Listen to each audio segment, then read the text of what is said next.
Abwa ward mefeskadus ahadu amin. Besama abwa ward mefeskadus ahadu amin. Besama abwa ward mefeskadus ahadu amin. Good morning and blessings and love on this Sabbath, and hope everyone's doing well. And I pray that this Sabbath is a good one and you have a positive and blessed experience for this day. So today's chapter is Ruth 3. Give thanks for these few words. Naomi, her mother-in-law, said to her, "My daughter, shall I not seek rest for you, that it may be well with you? Now, isn't Boaz your kinsman, with whose maidens you were? Behold, he will be winnowing barley tonight on the threshing floor. Therefore wash yourself, anoint yourself, get dressed, and go down to the threshing floor. But don't make yourself known to the man until he has finished eating and drinking. It shall be, when he lies down, that you shall note the place where he is lying. Then you shall go in, uncover his feet, and lie down. Then he will tell you what to do." She said to her, "All that you say I will do." She went down to the threshing floor and did everything that her mother-in-law told her. When Boaz had eaten and drunk, and his heart was merry, he went to lie down at the end of the heap of the grain. She came softly, uncovered his feet, and lay down. At midnight the man was startled and turned himself, and behold, the woman lay at his feet. He said, "Who are you?" She answered, "I am Ruth, your servant. Therefore spread the corner of your garment over your servant, for you are near kinsmen." He said, "You are blessed by Yahweh, my daughter. You have shown more kindness in the latter end than at the beginning, because you didn't follow young men, whether poor or rich. Now, my daughter, don't be afraid. I will do to you all that you say, for all the city of my people knows that you are a worthy woman. Now it is true that I am a near kinsman. However, there is a kinsman nearer than I. Stay this night, and in the morning, if he will perform for you the part of kinsman, good. Let him do the kinsman's duty. But if he will not do the duty of a kinsman for you, then I will do the duty of a kinsman for you, as Yahweh lives. Lie down until morning." She lay at his feet until the morning. Then she rose up before one could discern another. For he said, "Let it not be known that the woman came to the threshing floor." He said, "Bring the mantle that is on you and hold it." She held it, and he measured 6 measures of barley and laid it on her. Then he went into the city. When she came to her mother-in-law, she said, "How did it go, my daughter?" And she told her that all that the man had done for her. She said, "He gave me these 6 measures of barley, for he said, 'Don't go empty to your mother-in-law.'" Then she said, "Wait, my daughter, until you know what will happen, for the man will not rest until he has settled this today." For these few words I give thanks, blessings, and love. So, again, a very gentle chapter in the book of Ruth. It is a chapter and a story of its time, because it is showing how Ruth, as a widow, is now expectant to marry again. And because she's poor, essentially her and Naomi are in a difficult time, then they are looking for a husband figure to be able to essentially provide for them. So Naomi has got the inkling that Boaz is affectionate, or feels affectionate, towards Ruth from his actions yesterday and the kindness that he's shown her.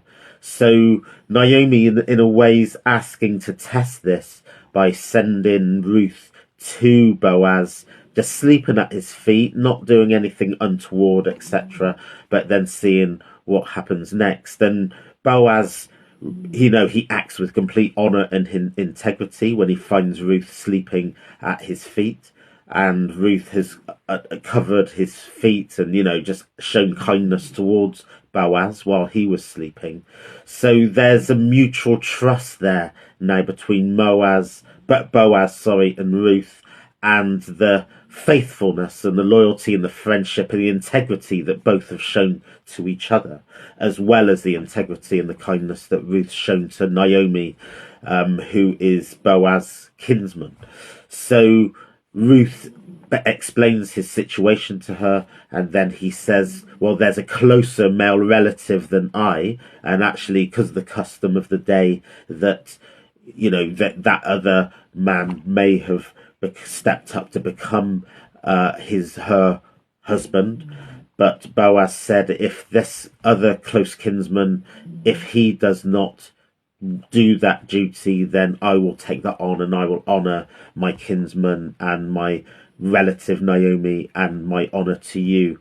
And he says, I know you're a good woman, and everyone knows you're a good woman. So it is of its time in terms of that patriarchal structure, but within that, there is this honesty, there's this gentleness, there is this compassion, which actually I still think is very beautiful, and should not go unacknowledged. It's within a context, but within that context, there is love, there is gentleness, and there is mutual respect. So I think that is a good thing. So yeah, in terms of the examples, as was said yesterday, treating everybody with compassion, showing love and honor comes back, treating ones with compassion, and then that invites compassion to be meted back, and then essentially how that compassion is rewarded even beyond your lifetime, how compassion is rewarded.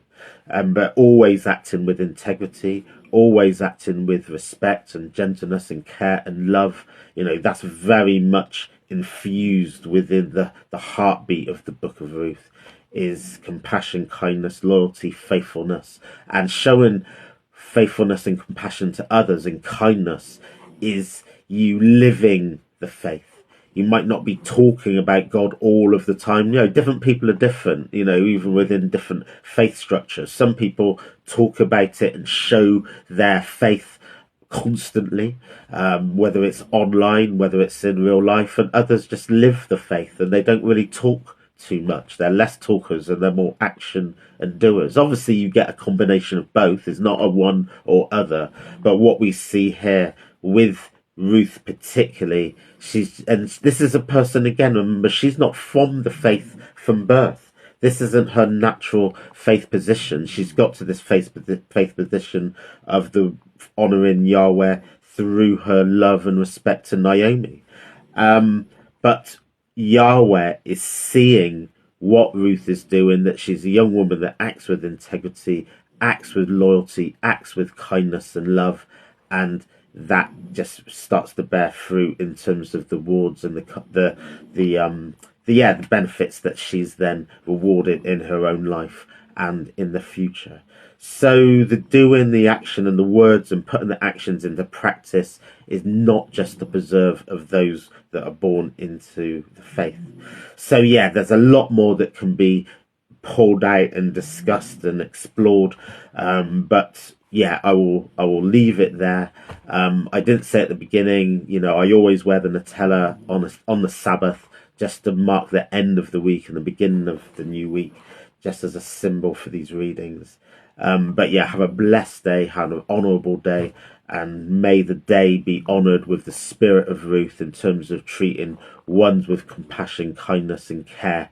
And we don't do that to expect compassion and care and kindness to be reaped back on us. We don't show kindness just because we want it back, but we put onto the world what we would like to reap back. So allow that spirit and that lesson to come through in our daily lives and our daily actions. So give thanks, blessings and love, and God willing, God spare my life, I'll be back more tomorrow with Ruth 4. Glory always to God.